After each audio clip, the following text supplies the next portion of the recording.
la télé interactive.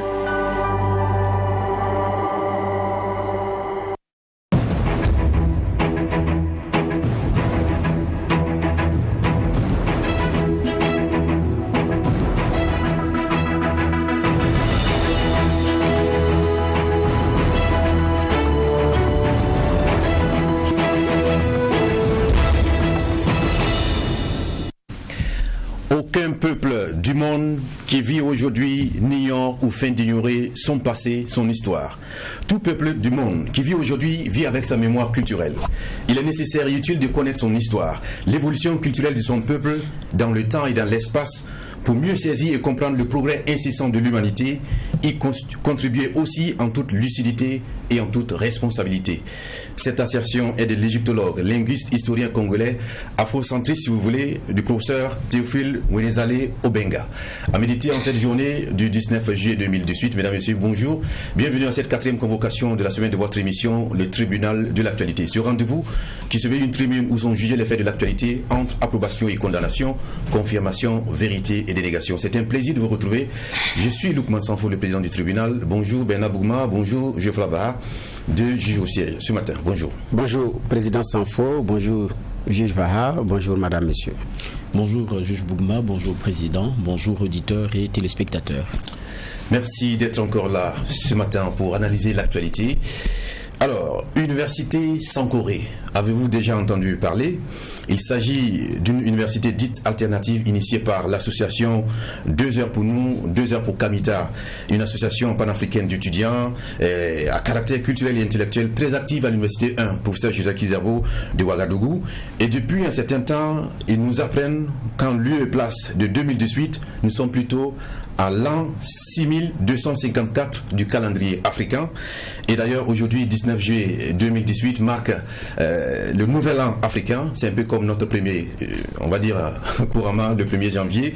Et cette date était un repère pour l'organisation chaque année maintenant de l'Université Sankoré, qui réunit de fervents défenseurs et promoteurs des valeurs africaines, qui en tout cas a pour ambition de reconnecter des styles chaque noir avec sa culture et son histoire.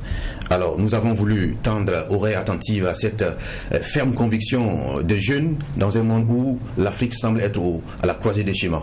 On en parle ce matin avec un invité, Imhotep Serge Bayala, secrétaire général de 2 heures pour nous, 2 heures pour Kamita. Bonjour et bienvenue. Oui, bonjour Loukman Sanfo, Geoffroy Vaha et Bernard Bougman. C'est un bonheur pour nous de passer à cette émission. Nous allons affronter courageusement les juges du tribunal et nous espérons que chacun puisse avoir et exercer ses libertés conformément aux règles qui régissent notre institution. D'accord. Voilà. Bonjour Serge. Oui, bonjour. C'est suffisamment courageux de votre part.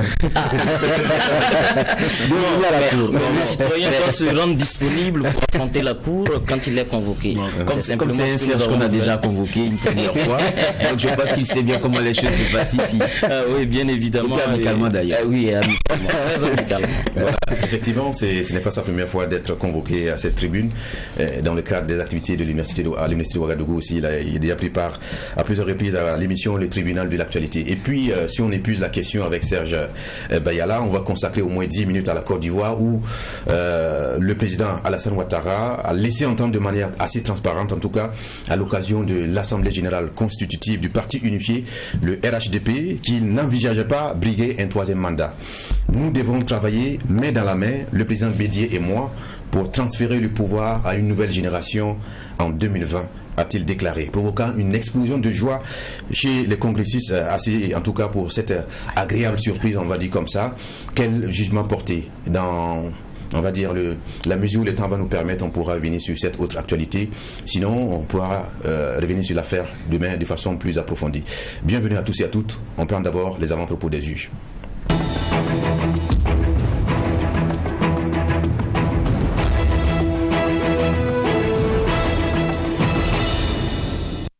Voilà, merci de nous rejoindre pour cette première partie. On passe la parole au juge Geoffroy Vaha. J'aurai 2 avant-propos, mais quand même assez rapides. Le premier va concerner l'hôpital Blaise Compaoré. On sait que c'est un peu le fruit de la coopération que nous avions avec la Chine-Taïwan, même si c'est pas un don en tant que tel, mais il y a derrière aussi le fruit d'une coopération, comme je le disais, avec des experts de cette Chine-là qui étaient présents du côté de Blaise Compaoré, qui travaillaient en bonne intelligence, notamment avec nos spécialistes burkinabés, et ce pour le bonheur des usagers des services de santé, notamment de cet hôpital-là. On s'est posé la question de savoir est-ce qu'il n'y aurait pas un genre d'impact après la cassure de ce qu'on avait comme coopération avec la Chine-Taïwan au profit des celles populaires. Je pense qu'il y a la petite réponse qui est en train d'être donnée, parce qu'il y avait une dizaine d'experts qui, il y a quelques jours, étaient du côté de cet hôpital-là, parce qu'il y aura aussi des experts de cette Chine continentale-là qui viendront du côté de l'hôpital Blaise Compaoré prêter main forte, et je ne dirais pas remplacer ceux qui sont partis, mais apporter leur pierre à l'édifice, leur contribution et leur expertise. Et il y a eu des travaux qui ont été initiés, et de ce qu'on a comme retour, c'est sur une bonne voie, en tout cas, et sur une bonne lancée. Mais en même temps, ça donne la leçon que les coopérations, c'est des questions d'intérêt, vous voyez. C'est triste, mais c'est comme ça. Il faut aller de l'avant.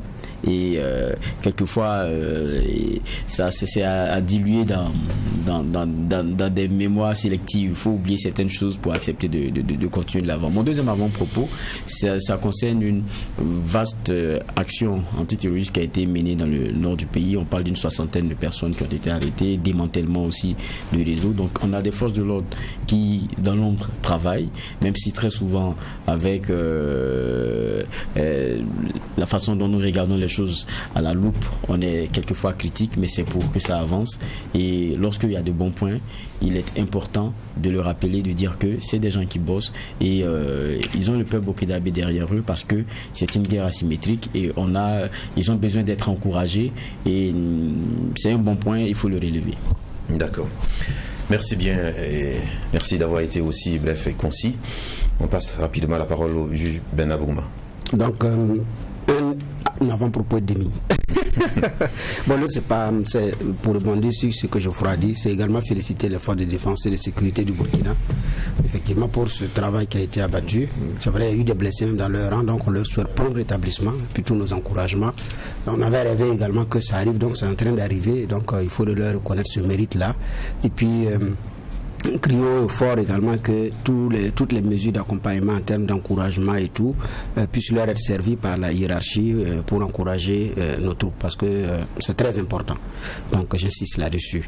Le second avant-propos, c'est hors du continent, hors du Burkina Faso, c'est au Mali, où la campagne présidentielle bat son plein, entre mobilisation de grande taille ou de taille moyenne ou de petite taille, en fonction du gabarit, en fonction de la taille des candidats. Donc on assiste en tout cas à une campagne électorale suffisamment levée, suffisamment fournie, avec toute la rhétorique et tout ce qu'il y a comme paroles qui vont avec une campagne présidentielle en Afrique.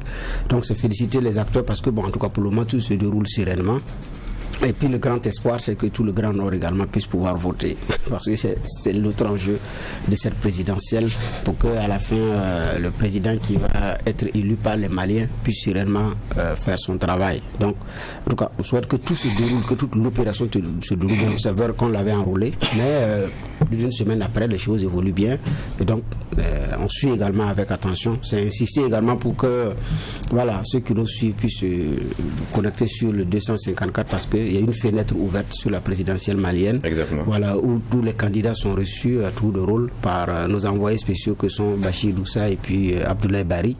Et donc, c'est très important. D'ailleurs, juste après le tribunal, il y aura la rediffusion de l'émission d'hier. Voilà, donc je pense que c'est très important pour le Mali. Et donc, tous nos encouragements. Et puis bon, on attendra l'issue de la présidentielle pour apprécier le reste.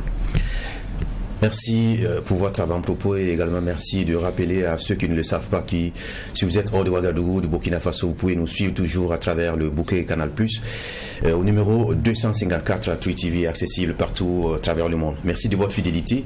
Alors, pour cette convocation du jour, nous allons auditionner le secrétaire général de l'association 2 heures pour nous, 2 heures pour Kamita, et nous allons parler de cette fameuse université Sankoré, et par extension, parlant de la question des valeurs africaines à défendre, voilà, prônées par une certaine classe intellectuelle. Tous les afrocentristes en parlent depuis des années. On va évoquer la question sur ce plateau du tribunal de l'actualité, cette question de retour aux valeurs africaines avec Imhotep Serge Bayala. Encore une fois, bonjour. Oui, bonjour. Alors, parlez-nous d'abord, pour commencer, de l'association 2 heures pour nous, 2 heures pour Kamita, parce que quand on vient à l'université Ouagadougou, à une certaine heure, on voit des étudiants attroupés, on penserait que c'est une grève, mais là, c'est toute autre chose. C'est quoi exactement? Oui, bon, là on dirait que c'est une grève contre l'ignorance. Et ces grèves contre l'ignorance, nous les faisons depuis le 13 mai 2013. Et ça veut dire que l'association 2 heures pour nous, 2 heures pour l'Afrique, au départ en 2013, qui s'appelait ainsi, a été voulue par nous dans le souci de faire en sorte que l'étudiant ne soit pas un acteur transparent de la société, qu'il soit un acteur contributeur, un acteur qui met sa main dans la pâte et qui ne se met pas à l'écart de la gouvernance de façon générale. Et le contexte sociopolitique dans lequel le cadre a été créé, c'était faire en sorte que les étudiants puissent s'impliquer fortement, comme ça a été le cas avant les périodes pré-indépendance. Nous savons que c'est les mouvements estudiantins qui ont porté les transformations significatives de distribution à la suite des indépendances. Et pour nous, il était vraiment essentiel que les étudiants reprennent cette place-là, que le Cosmos leur concède pour jouer pleinement leur partition. Et il s'agissait de la question de l'article 37 du Sénat. Et à cette époque, les étudiants avaient leur sport favori, qui était les telenovelas, qui était le jeu de dames et de ludo. Et nous nous sommes dit, dans la distraction excessive et abusive, il est clair que nous allons reproduire le même type de politiciens que nous, contre lesquels nous ne sommes pas en accord sur un certain nombre de principes en termes de gouvernance. Donc nous nous sommes dit, il faut refonder les mentalités, il faut les fonder dans le sens de la responsabilité, dans le sens de la participation. Et donc nous avons suscité cette école alternative qui redonne aux citoyens toute sa citoyenneté, à chaque humain toute sa citoyenneté. À sa suite, le deuxième motif de la naissance d'une université comme celle-là, c'est le fait de constater qu'il y a un maintien et une fidélité au mensonge dans les curricula et dans les termes de certains cours. Et ils sont accompagnés par une répétition agaçante de discours qui n'honorent pas l'imaginaire africain. Vous savez que pour propulser un enfant dans le ciel, pour faire en sorte qu'il donne le maximum de lui, il a besoin d'apprendre des informations de qualité. Il a besoin d'avoir un imaginaire auquel on dit que effectivement ses parents, ses ancêtres ne furent pas que uniquement des barbares. Ils ont construit des pyramides. Ils ont donné à l'humanité les mathématiques. Ils ont donné à l'humanité la religion. Ils ont donné à l'humanité les détails de l'esthétique. Donc, en disant aussi ça à l'enfant, on le galvanise, on l'énergise pour qu'il donne le maximum de lui, et ça nous permet de ne pas avoir la qualité très déplorable de citoyens que nous avons aujourd'hui. Donc, sa source aussi, ce sont ces éléments, et nous avons voulu aussi rétablir. Et quand nous parlons de faux dans les curricula, vous avez par exemple à l'école, nous avons appris, fouet à l'appui, que Christophe Colomb a découvert l'Amérique en 1492. Nous savons que 3 siècles avant lui, un savant africain du nom d'Aboubakari II envoyait sa 3e expédition, s'il vous plaît, sur les côtes américaines. Donc ça veut dire que Christophe Colomb, qui va être éjecté du Portugal parce qu'il était un délinquant et irrecevable par cette société, qui pratiquait ce type d'abandon de leurs citoyens chaque fois qu'il était extrêmement indélicat et dangereux pour la société, on va ce qu'on appelle en Afrique, on va le jeter hors du clan. On va, la mise en quarantaine. Voilà, la mise en quarantaine.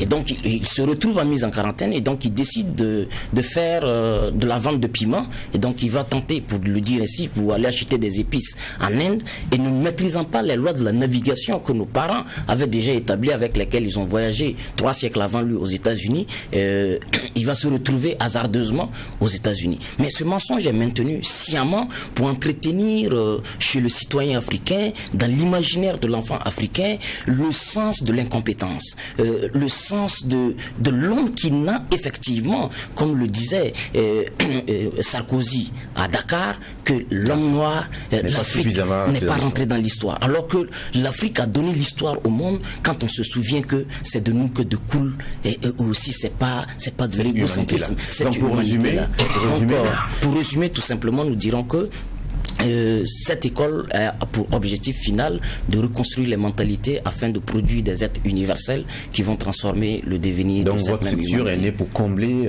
ce vide pédagogique, qu'on ne trouve pas dans les amphithéâtres. Tout à fait. Et nous savons bien évidemment que à l'heure actuelle, il est irréaliste d'attendre de nos autorités politiques et administratives une anticipation sur ces questions. Donc en tant que bénéficiaires et aussi victimes de ces mensonges, nous sommes dit allons à l'assaut de cette ignorance qu'on nous impose et peut-être l'État suivra après. Voilà. D'accord. Alors, ils vous suivent avec attention, ils vont prendre la parole tout à l'heure, mais avant, je pose les questions introductives. On parle aujourd'hui, comme je l'ai dit en introduction, de ce 19 juillet 2018 qui est l'an 6255. L'an 6255. Effectivement. Qui est le premier jour de l'année. De l'année africaine. Selon le calendrier africain. Tout à fait. Alors, le calendrier africain, c'est le processus scientifique le plus abouti et le mieux. Nous ne le disons pas parce que nous avons la peau noire, nous ne le disons pas parce que nous sommes en Afrique, mais ça aurait pu être n'importe quel peuple au monde qui l'ait fait. Ce que nous voulons, c'est une restitution fidèle de l'héritage intellectuel de chaque spécificité humaine au monde. Et pour ce qui concerne le calendrier, nous allons remarquer que 4236 ans avant Jésus-Christ, il existait le système autonomé de mesure ou de répartition du temps dans l'espace. Le calendrier, c'est ça. On répartit le temps dans l'espace. On le codifie. Mais on ne le répartit pas parce qu'on a eu envie de le faire ainsi. Il y a des éléments sur lesquels on s'appuie pour pouvoir produire le temps dans l'espace. Et donc les Égyptiens prendront un processus, l'Égypte antique, parce que c'est là-bas que c'est de ce calendrier que nous parlerons, et prendra un processus de 1460 ans pour s'assurer que le calendrier qui naîtra à sa suite n'est pas un mécanisme de hasard et un mécanisme qui peut être scientifiquement et intellectuellement mis en cause sans aucun effort. Et donc il y a eu appel à des générations. Donc 1460 ans, vous entendez que c'est pas une seule génération qui l'a fait, c'est l'effort combiné de générations qui se transmettent là où l'autre s'est arrêté pour pouvoir sortir un élément scientifique le plus irréfutable dans l'histoire de l'humanité. Et dans Civilisation ou Barbarie de Cheikh Anta Diop, c'est avec lui que nous avons respecté Cheikh Anta Diop, le plus brillant savant du XXe siècle. Et je me demande même si les Africains le savent. Parce que quand on parle de savants, on va citer des négriers comme Voltaire, Victor Hugo, des Rousseau et ainsi de suite. Alors que le plus grand savant du XXe siècle a été reconnu et consacré Cheikh Anta Diop. Et nous voyons dans... Pour ce qui concerne le non-doute sur le caractère scientifique, le caractère prononcé et civilisé du calendrier, Neugebauer, qui est un astro-américain, dira dans un document qu'il écrira en 1962 de Exact Science and Antiquity. Dans ce document, il dira, et écoutez-moi très bien, qu'il est vraiment le seul calendrier intelligent qui ait jamais existé dans l'histoire de l'humanité. Nous sommes dans ce livre à la page 354. Nous ne parlons pas de fables, c'est pas une auto-exploration de nos gloires, mais c'est finalement ce fait que, en tant que citoyen africain, en tant que citoyen du monde, nous puissions contribuer à rétablir la vérité. Une sorte de restitution de l'histoire. Une sorte de restitution de l'histoire telle qu'elle s'est déroulée à travers les âges. Et donc 4236 ans avant Jésus-Christ, vous entendez très bien que l'année était connue comme étant un cycle qui se produit en 360 jours ou 365 jours. Et vous avez la semaine qui fait 10 jours contrairement à la semaine de 7 jours. La semaine de 10 jours a le bénéfice de faire en sorte que la fin de l'année soit effectivement la fin de tous les processus qui alimentent l'année, et le mois et la semaine. Mais dans le calendrier grégorien, vous voyez que souvent la nouvelle année commence dans la semaine du processus des années, de l'année qui est en train de finir. Donc c'est un processus de gymnastique qui ne respecte pas les normes mathématiques et toutes les exigences qui vont avec, et nos ancêtres avaient déjà incrusté ça en faisant en sorte que la semaine soit de 10 jours. Donc dans un mois, nous avons 30 jours, et la semaine et le mois fait 3 semaines. Et nous avons 4 saisons.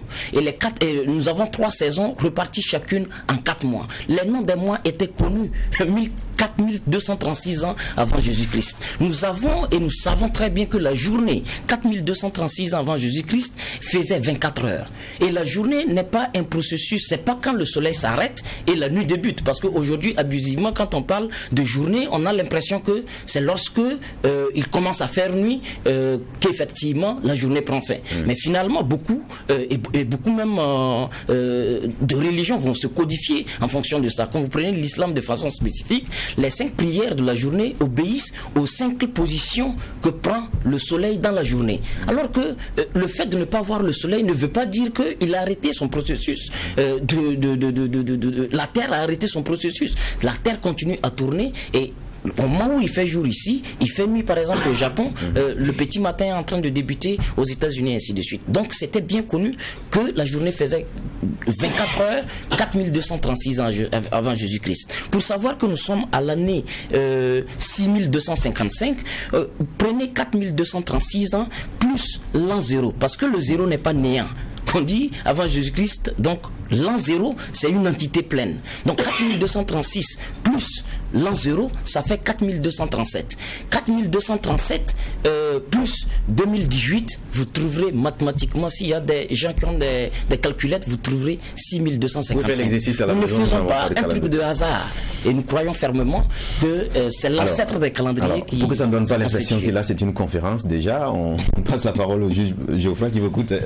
Bernard d'abord. Bernard est intéressé. Oui, nous avons vu les disciples de Cheikh Anta Diop qu'on appelle les Cheikh Antalogues. Après, avant eux, il y a eu les disciples de Karl Marx, de Lénine, de Mao. Vous êtes des disciples de qui? Non, nous sommes fermement, nous reconnaissons dans l'entièreté de la science de Cheikh Anta Diop, et nous considérons comme des Diopiens et qui se nourrissent effectivement d'un point de vue intellectuel à cette source-là.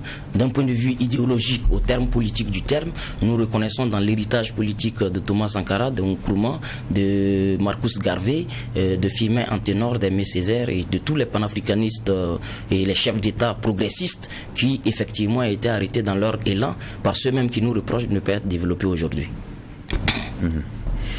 Non, la seconde question, il a parlé du calendrier africain. On sait qu'il y a eu plusieurs calendriers. Vous avez le nouvel an chinois qui est différent du nouvel an de l'autre côté. Vous avez le calendrier islamique. Voilà, vous parlez du calendrier africain. Finalement, à quel calendrier est-ce qu'il faut se fier? Vous dites que le calendrier kamite, comme vous l'appelez, c'est le meilleur calendrier en termes de découpage et tout.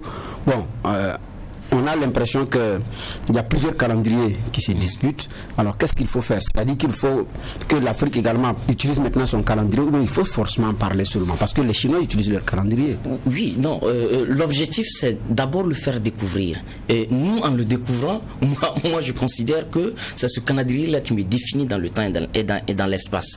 Et pour nous, le projet, en le faisant découvrir, c'est de parvenir à un processus de son adoption. Ça peut paraître extrêmement ambitieux, mais c'est effectivement le moyen pour nous d'exister dans l'universel. On n'existe pas, on se met pas dans l'universel en s'uniformisant à un regard dicté.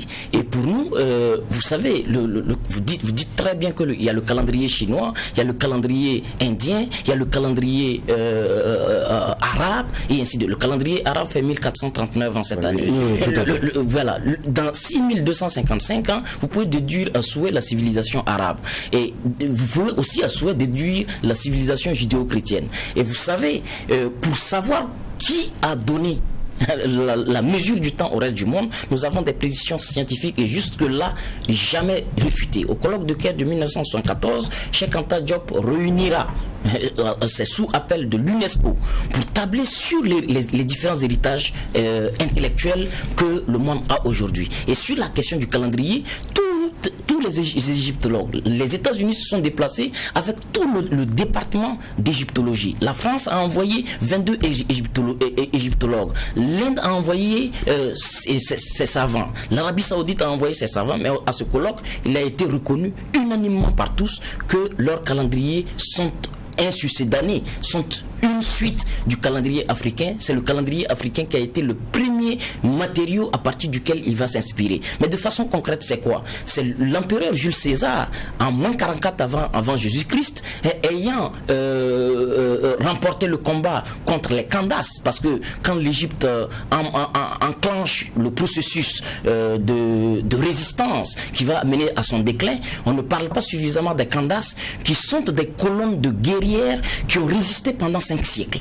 Donc 5 siècles, on avait des femmes responsables, chefs d'armée, qui ont défendu l'Afrique contre ceux-mêmes qui nous donnent des leçons d'émancipation de la femme aujourd'hui. Donc le simple fait de savoir cette histoire redonne à chacun une énergie et un autre regard de lui-même pour pouvoir se repositionner. Et donc il va prendre, c'est-à-dire en empruntant à l'Égypte, il va aussi emprunter, il va repartir dans la Rome antique avec le calendrier africain en moins 44. Et c'est en moins 47 que effectivement ce calendrier va être appliqué par Jules César, mais avec des difficultés énormes, parce que ne comprenant pas les processus qui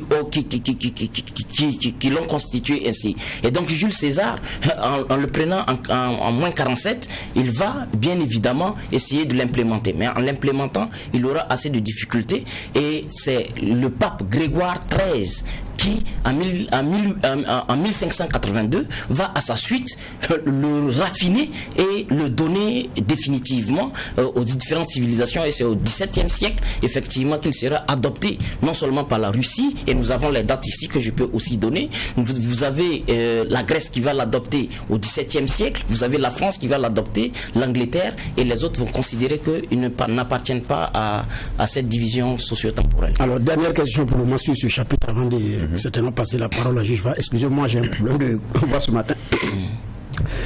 Il s'agit de savoir, il y a toujours une origine, il y a toujours eu des acteurs de premier plan.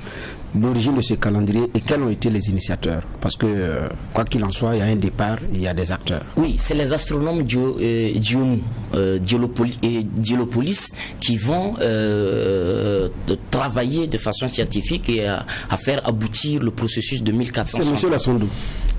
Ils sont de l'Égypte antique. Parce qu'il y en a qui nous écoutent. Moi, je voudrais que ils sont de l'Égypte. Oui, tout à fait. Il y en a qui écoutent, qui vont se demander, mais c'est qui a initié ça et c'est à partir de quel pays? C'est pourquoi je pose cette question. Voilà, ils sont de l'Égypte.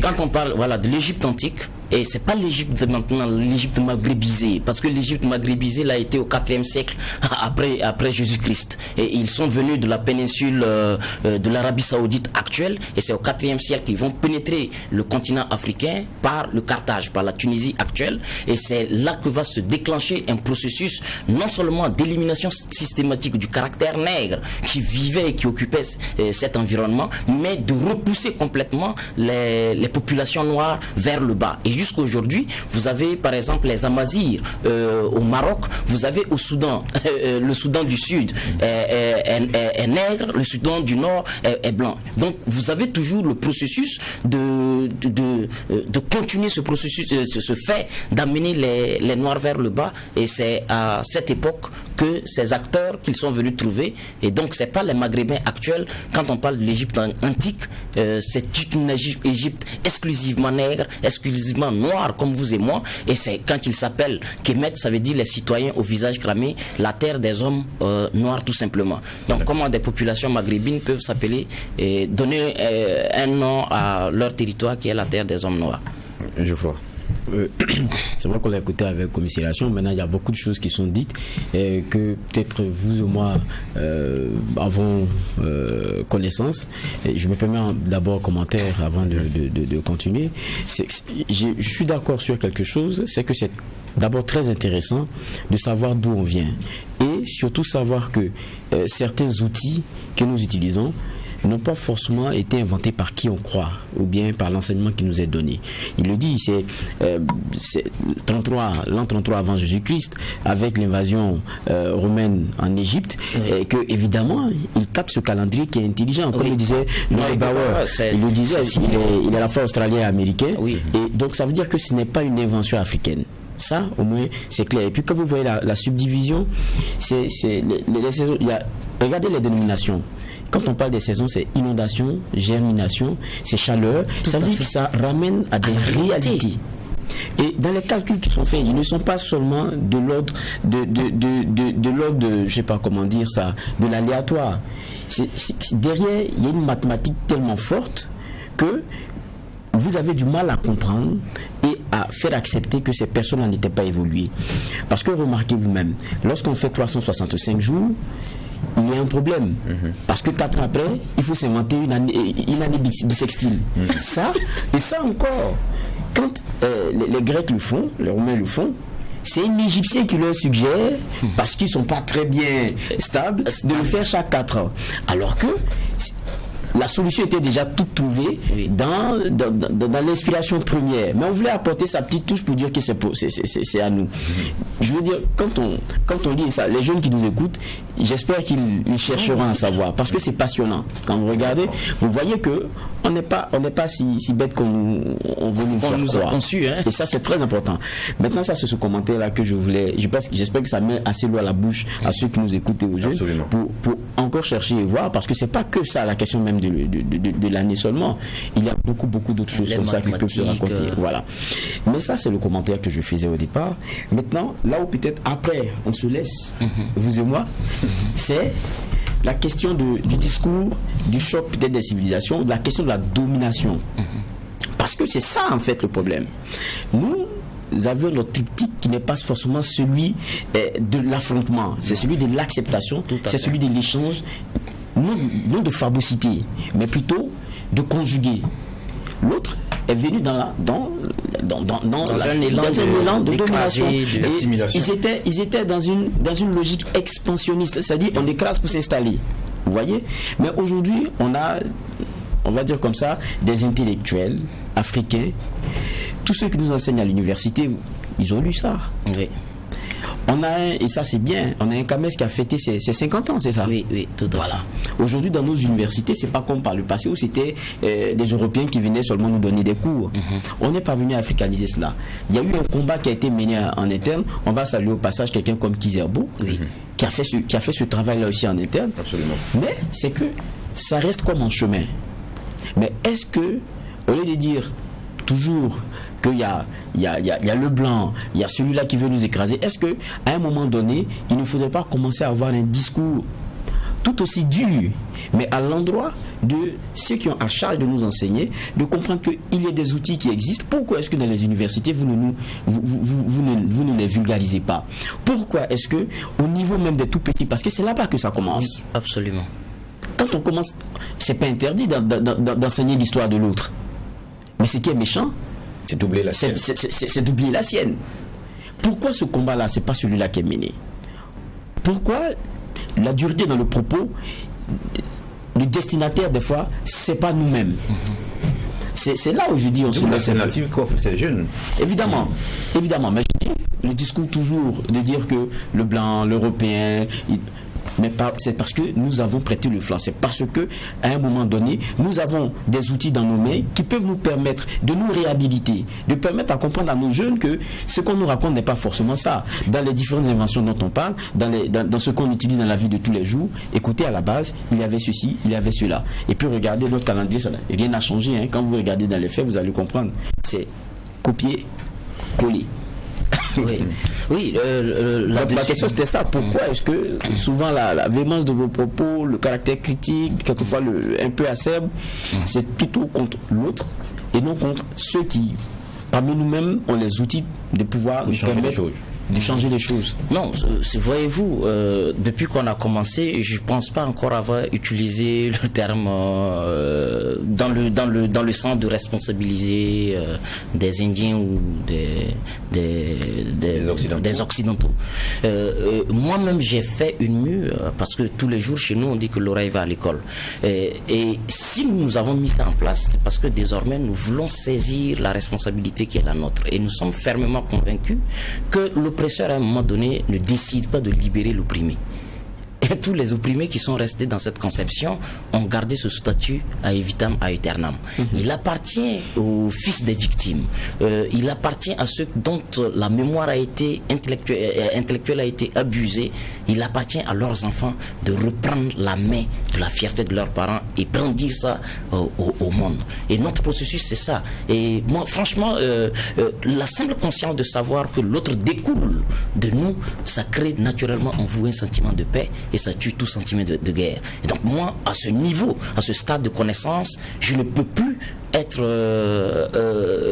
manipulé par les sciences de la dégradation, le racisme et toutes ces terminologies. Donc ça veut dire que nous sommes fortement conscients que le meilleur moyen d'accélérer le processus même de réappropriation, c'est diriger le discours vers nous-mêmes. C'est le distiller à l'intérieur de nous-mêmes. Une fois que une population de 20 millions, une population de 200 millions s'est appropriée sa propre histoire, on n'a plus besoin de lui dire qu'elle a vaincu, cette population a vaincu ses adversaires d'hier et ainsi de suite. C'est un processus, le processus de victoire et de défaite est incrusté dans le mouvement que vous faites vous-même dans tout ce qui vous a, toute la spoliation dont vous avez été victime. Et par rapport surtout au calendrier, il faut préciser que quand Jules César le prend, vous voyez, le mois de juillet, c'est Jules César qui décrète, qui décide que ce mois-là va porter son nom. Il donne même un mois à son neveu Auguste. Donc, mais il y a le caractère non sérieux même de constitution du calendrier. Vous prenez même les mois, vous essayez de les décrire. Nous sommes ici, moi j'ai fait littérature, mais il y a les adjectifs numériques, les adjectifs liés aux chiffres. Quand on vous demande un adjectif qui vient de 8, on dira octo.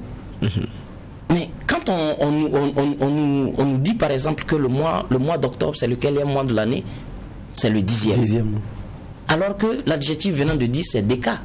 Donc il y a une contradiction, il y a une ferme volonté de contredire même la logique des sciences à l'intérieur. Et vous prenez décembre c'est déca et décembre c'est le 12e mois. Donc ça nous respecte, c'est un calendrier qui montre qu'effectivement ceux qui l'ont pris ont manqué toute l'intelligence qui était associée pour pouvoir le constituer. Quand vous insistez sur le fait que il y a une correspondance entre les 3 saisons et la réalité pragmatique, c'est surtout ça que nos ancêtres ont cherché à comprendre, à quoi correspondait concrètement chaque période de la vie quotidienne, de la vie pratique qu'ils vivent. Ils se sont rendus compte qu'il y a 3 grandes évolutions.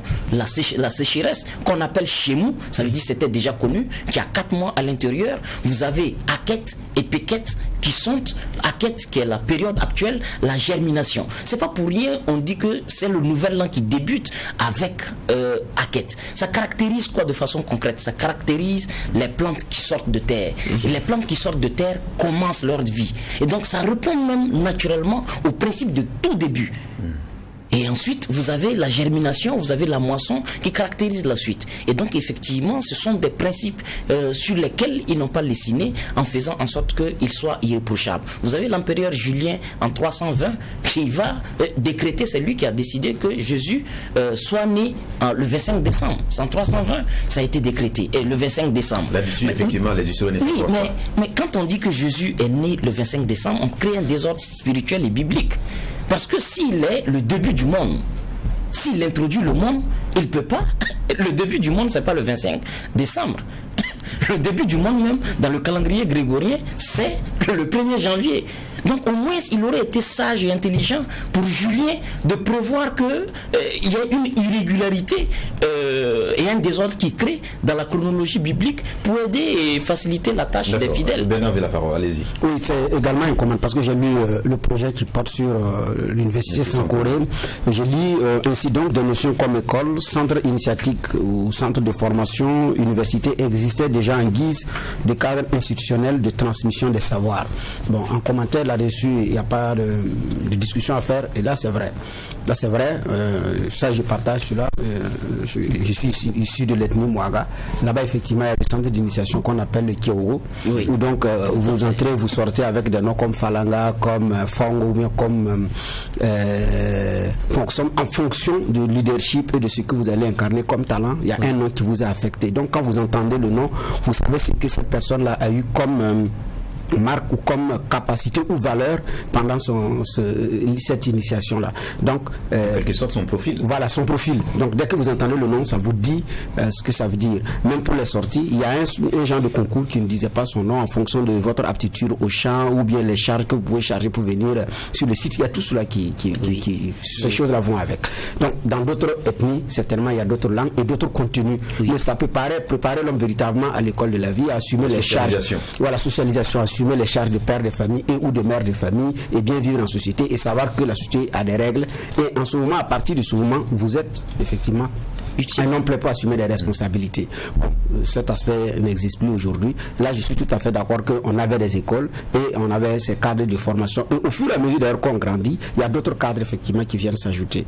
Maintenant, une question, en votre objectif général, je lis et puis je pose une question. Vous dites, Université Sankoré a pour objectif général de susciter la restauration de la conscience historique de l'homme africain et plus largement de restaurer celle de l'humanité tout entière. Ma question, d'abord, est-ce que ce n'est pas suffisamment ambitieux quand on sait que le travail à faire, c'est au niveau des universités, parce que comme vous le dites, on a des professeurs d'université qui ont étudié chez Anta Diop, l'Égypte et autres, mais qui continuent seulement de donner des cours sans pouvoir appeler à... Qui enseignent notre histoire. Voilà. Il y a même des professeurs qui combattent les œuvres chez Anta Diop. Justement. Donc, est-ce que ce n'est pas un coup de pied dans l'eau? Est-ce que ça ne va pas vous servir seulement de marketing social? Bon, je pense que Bernard, ça traduit un peu par l'encouragement. Mais comprenons votre l'enjeu et toute l'amitié qui est à l'intérieur et l'interpellation à éviter que ce soit du marketing social, une sorte de cadre où on vient prendre du plaisir à regarder son passé et après chacun repart. Non, je pense que ce que nous avons dit, c'est reconstruire les mentalités, établir la conscience historique non seulement de l'homme noir en tant que caractère spécifique qui va générer les autres, mais aussi la restauration de la conscience historique universelle.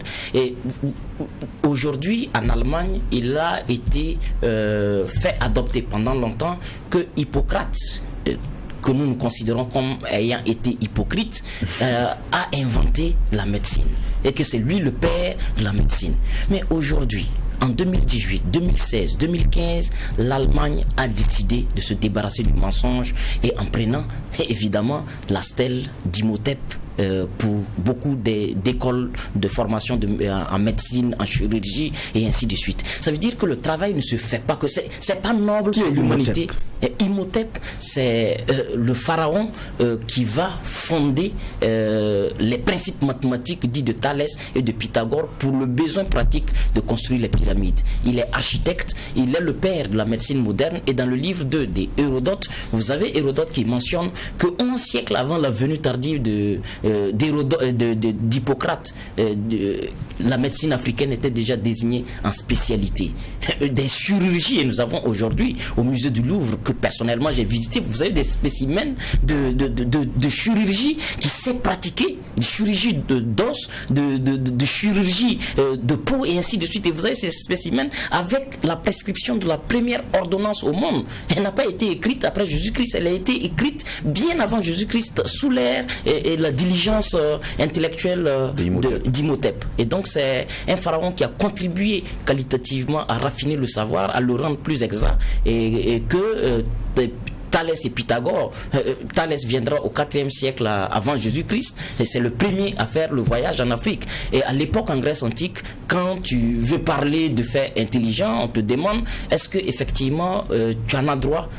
Et le droit, c'est quoi? Est-ce que tu as été en Égypte? Si tu n'as pas été en Égypte, tu dois te taire parce que tu n'as pas encore le niveau intellectuel requis pour discuter de choses intelligentes. Et bien évidemment, Pythagore, qui fera 20 ans pour s'initier aux mathématiques, devient propriétaire malencontreusement aujourd'hui. On continue à enseigner ça, de savoir dont il n'a pas, son cerveau ne le permettait pas de concevoir. Et donc il faut attribuer à chaque être ce qu'il a ajouté à l'humanité pour qu'elle soit viable. Donc vous dites que l'Allemagne est revenue à Imhotep. Et l'Allemagne est en train de réhabiliter Imhotep, et la stèle de, comment on appelle, Hippocrate, elle n'a plus cette valeur qu'on lui accordait. Mais effectivement, il y a un processus global qui se met en place. Il n'est pas que africain, parce que pour chaque citoyen au monde, il y a ce sentiment de vouloir découvrir par soi-même qu'on n'appartient pas au rang du faux. C'est ce pourquoi la Chine également mettra en place un processus personnel. Alors, un petit truc par rapport au caractère bissextile de l'année. Le fait que tantôt on a 28 jours, on a 29 jours, est lié au fait qu'ils ne maîtrisent pas le temps avant de faire anniversaire. Avant de faire leur anniversaire. Même ça encore, c'est un Égyptien qui le leur a soufflé à l'oreille. A soufflé à l'oreille. Qu'est-ce que les Égyptiens ont constaté? Ils ont constaté que chaque année, il y a 6 heures qui s'ajoutent sur l'année nouvelle. Et les 6 heures en 4 ans, 6 x 4, ça fait 24. Donc ça fait une journée. Donc c'est chaque 4 ans qu'ils doivent faire évoluer l'année d'une journée. Donc au lieu de le faire chaque 4 ans, ils se sont dit que c'est pas suffisant pour s'assurer du caractère scientifique de la chose. Donc ils vont préférer à chaque 1460 ans faire évoluer tout le cycle d'une année entière. Et là, on a le caractère bien séant. Et c'est tout ce désordre a été inséré. Sur le document qui nous a été envoyé, vous voyez bien là que la carte de l'Afrique est renversée. Elle ne ressemble pas à celle qu'on voit habituellement. Ma question, c'est de savoir, M. Bayala, pourquoi est-ce que vous avez fait ce choix, ou bien c'était comme ça que la carte Non, nous n'avons pas fait de choix. Nous n'avons pas de choix. Nous sommes réconciliés avec le vrai. Nous sommes réconciliés avec le vrai. Vous voyez, Lilian Thuram, qui est footballeur en 98, par qui la France gagnera sa première Coupe du Monde, et 20 ans après, Lilian Thuram, qui est passé à Ouagadougou, on découvre que, vous voyez le livre, Mes étoiles noires. Oui. Voilà. Et à l'intérieur, vous avez ça. Et ça encore, c'est pas des Africains qui se sont assis et qui ont décidé pour s'auto-réjouir de mettre les choses comme ça. Ça respecte leur ordre. Et c'est un Allemand, John Peters. John Peters, en 1978, je vous lis tout simplement la partie. L'Allemand Arno Peter, en 1974, qui a choisi de respecter les surfaces réelles de chaque continent. Il montre par exemple que l'Afrique, avec ses 30 millions de kilomètres carrés, est 2 fois plus grand que la Russie, qui a l'impression d'être plus grande. Ce qui s'est passé, c'est qu'il y a eu un processus conscient de falsification de l'entièreté des savoirs. Cheikh Anta Diop explique ça par le fait que l'Europe, qui a colonisé, qui a dominé l'Inde, qui a dominé l'Afrique, qui a esclavagisé et qui s'est approprié toutes les sciences, s'est rendu compte finalement que la souche de ce qu'elle s'est approprié venait d'Égypte, venait de l'Afrique. Et donc, ils vont pour créer le maintien de cet ordre, ils vont faire recours au cartographe belgeo-américain Gerardus Mercator pour leur faire une carte, et aussi à la demande du pape qui voulait localiser le paradis dans le ciel pour le besoin des fidèles. Parce que si on considère que la terre est plane, ça veut dire autant de points, autant de tours il y a autour de la terre, autant de ciel il existe. Donc pour l'instant, quand nous disons que le ciel est là, les Japonais considèrent que le ciel est de l'autre côté. Donc autant de points qu'on a, on a eu ce problème. Et donc lui, en 1569, va faire l'Atlas, la carte qui nous régit aujourd'hui, et pour justifier la position naturelle de l'Europe et le besoin naturel de dominer les autres. Donc on met dans le psychisme, dans celui qui observe ça, le sentiment naturel d'accepter son sort, parce que sa position même dans la nature obéit aux normes de l'infériorité. Donc voilà des choses qu'on a travaillées, et c'est en 1569 que cela va être fait. Mais ça va être découvert fort heureusement par l'Allemand Arno Peter qui va restituer à chaque planète sa superficie. Et quand vous prenez la carte de l'Afrique aujourd'hui, vous avez l'impression que on peut mettre, vous avez l'impression que la Russie ou l'Amérique ou l'Australie même dépasse la superficie. Mais c'est sciemment fait, rendre petit dans nos têtes ce que nous sommes.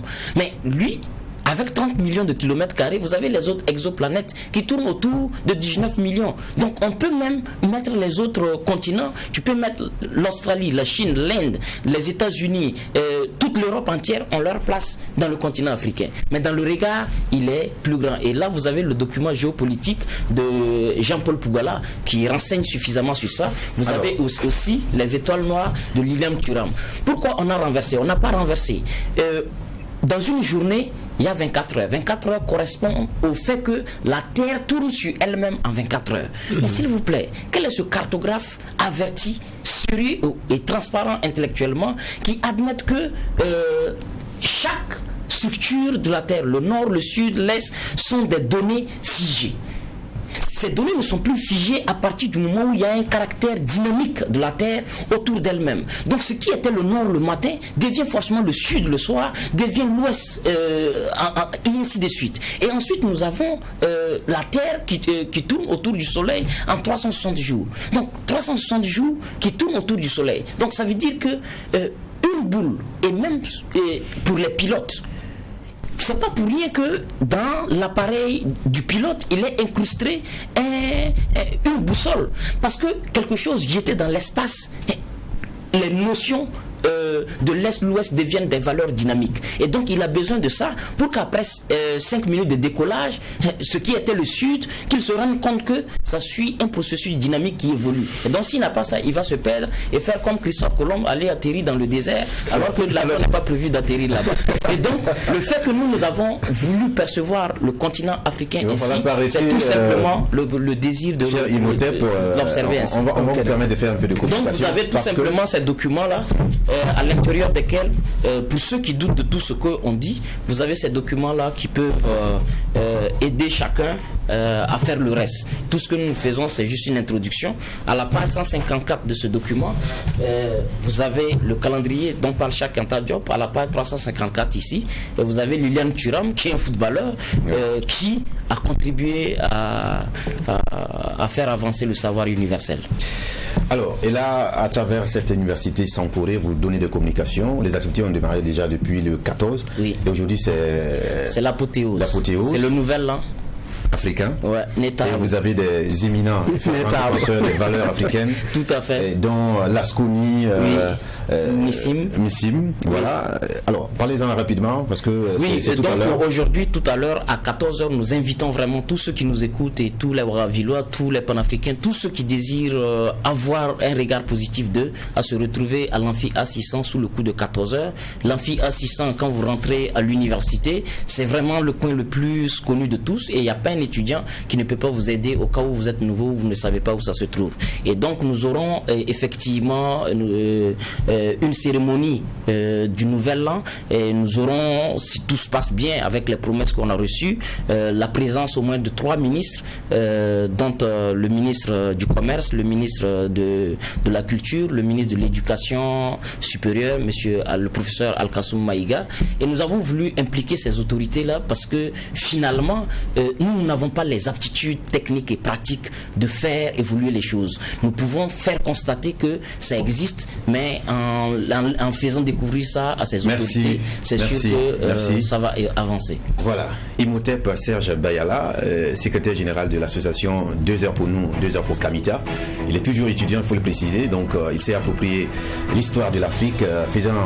Faisons-en aussi, parce que l'Afrique doit retrouver son histoire et doit retrouver sa place dans le concert des nations. On va s'arrêter là pour aujourd'hui, retrouver demain pour la dernière convocation de la semaine de votre émission, le tribunal de l'actualité. Que la paix nous fasse la guerre, que la guerre nous fasse la paix. Au revoir et à demain. Merci.